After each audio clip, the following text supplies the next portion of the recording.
Wicked winter weather in the fall. Who's been dumped on a lot already and is expecting even more? We have no water. We have bottled water to drink, but one of the bigger problems is the bathroom. And who's still without power after last week's record-breaking storm? We've seen protests like these in places like the Middle East, but this is Northern California. What sparked this Occupy violence? It's got the New York strip, then rhubarb, pork chop, sirloin, pork tenderloin, sausages. A whole smorgasbord of delicious in a vending machine? Your Independent News Network starts right now.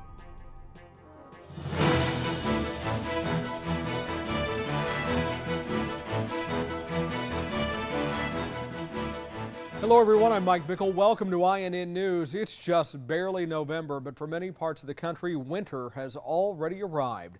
We begin with the weather tonight. First, we take you to Colorado, where the Denver area was hit with more snow yesterday, dropping as much as 10 inches in the city.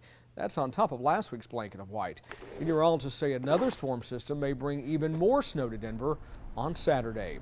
Massachusetts and New Hampshire are still dealing with widespread power outages after last weekend's record snow. New Hampshire Governor John Lynch has been trying to help increase communication between the power companies and towns with power outages. Martin Morenz from our affiliate WBIN has the latest. Governor John Lynch toured storm-damaged neighborhoods in Merrimack today. Merrimack has about 55% of its homes still without power. It's my hope that PSNH will really move aggressively to try to restore power as much as possible and as quickly as possible. One of the most important things to do is just to stay away from the wires.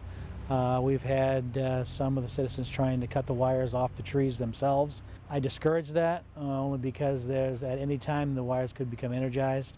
There are scenes like this all over New Hampshire and Massachusetts, but with the help of power crews from Hydro-Quebec, Ohio, Michigan, and Tennessee, the numbers of those without power are dramatically dropping in New Hampshire.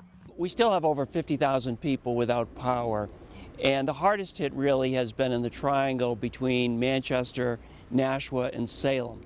So that's the area of focus. Certainly some of the towns outside the triangle also have been hit, but it's been mostly a southern storm. Tom Taylor is among hundreds of thousands of New Englanders inconvenienced by the Halloween weekend storm. We have no water.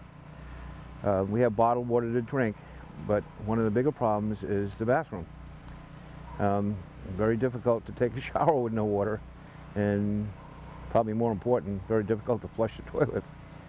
Everyone is frustrated by the power outages. Meanwhile, PSNH is telling officials the situation will be under control by this weekend. But some people have their doubts. We can clear the lines in Merrimack, get the trees off it, but if we don't do the same thing with the lines feeding Merrimack, we're still not going to have power. I'm Martin Morenz reporting for INN News.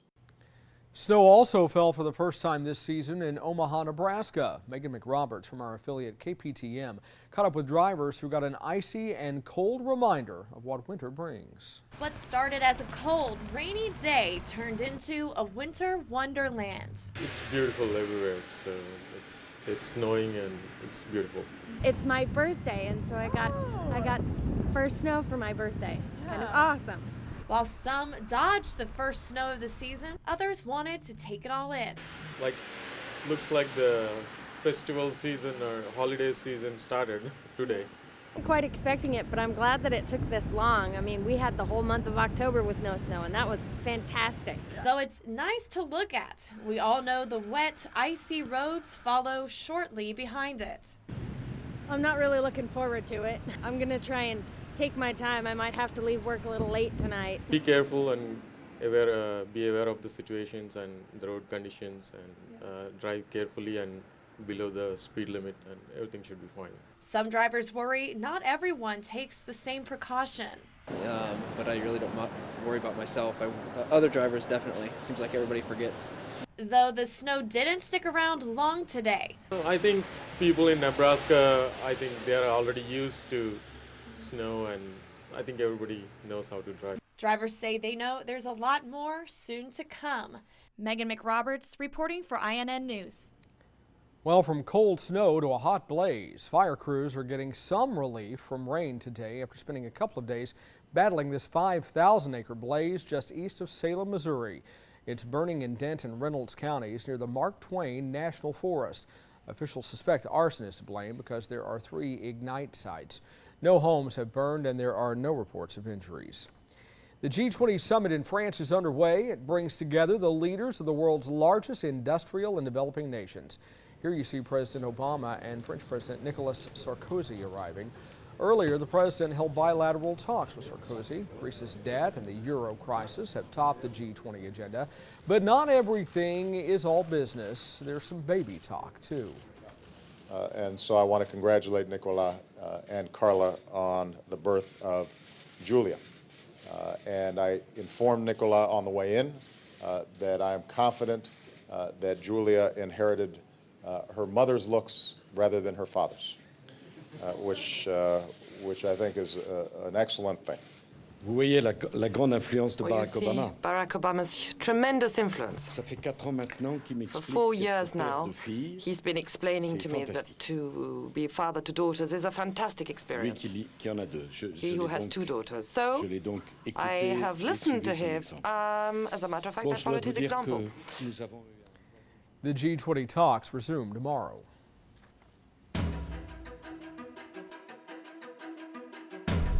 We now know what caused a plane crash in Russia that killed most players on a professional hockey team. An investigation showed it was pilot error that caused the September 7th crash. The pilot applied brakes during takeoff and the plane didn't have enough speed to stay airborne. It then collided with the antenna of an airport beacon, fell to the ground, and broke into several pieces and caught fire. 44 people died in that crash. The lone survivor was a flight crew member. Floods in Thailand are causing yet more misery, this time for car manufacturers.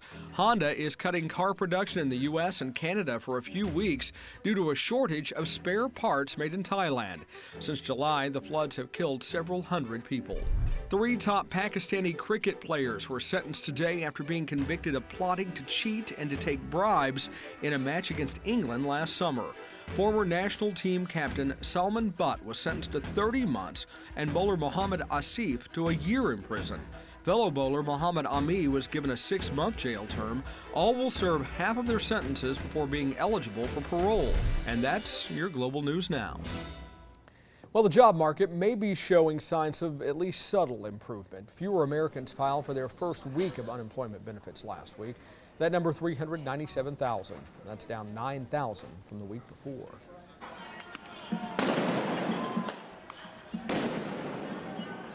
Meanwhile, the Occupy demonstrations turn ugly in Oakland, California. Police used tear gas overnight on the anti-Wall Street protesters who defied orders to leave the area. A crowd of several hundred people threw rocks and shot fireworks at officers, which prompted police to use the tear gas. One person was struck by during the mayhem. No word yet on his condition. The price for higher education keeps getting higher, and fighting terrorism at your next hotel stay. Ryan Bass has that and more as we get back to business. The cost of going to college is climbing. A report from the College Board shows tuition at the average public university jumped 8% this year to more than $8,000. The price tag for attending a community college is also up, jumping 8% to about $3,000 a year for full-time tuition. The increases are more than double the rate of inflation between 2010 and 2011. Whether it's a doctor's visit for you or surgery for your pet, healthcare costs are also on the rise. The American Pet Products Association says the average dog owner will spend $655 on routine visits and surgery this year. That's up almost 50% from a decade ago. Medical bills for our feline friends will run you $644, and that doesn't include kennel boarding, toys, grooming, vitamins, or over-the-counter medicines. Well, this just in, now you can travel and help your country at the same time. The Department of Homeland Security is asking hotel guests to join the fight against terrorism. The welcome screens at hotel television sets across the country now show a message from the agency. It encourages people to be on the lookout for suspicious activity and to call authorities if they see something that doesn't seem right.